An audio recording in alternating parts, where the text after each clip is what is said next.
So, hier kommt nun das letzte Video für heute. Und zwar habe ich euch auch noch eine Weihnachtswerkstatt fertig gemacht.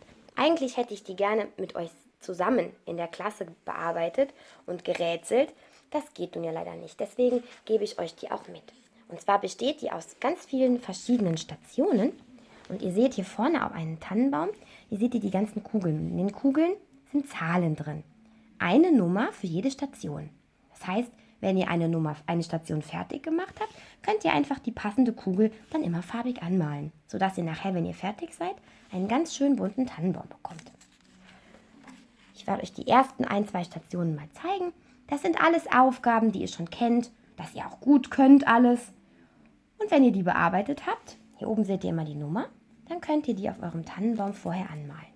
Hier haben wir zum Beispiel Silbenbögen einzeichnen.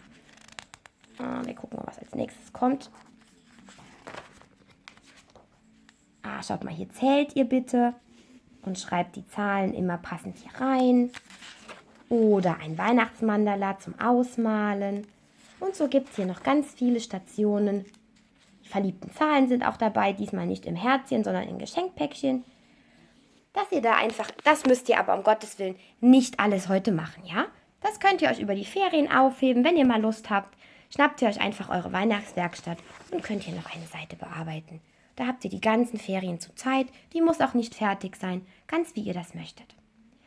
So, dann wünsche ich und der Egon auch, wir wünschen euch ganz schöne Tage zu Hause. Wir wünschen euch ganz tolle Weihnachtsfeiertage mit eurer Familie und bleibt gesund. Ich hoffe, dass wir uns ganz bald wiedersehen.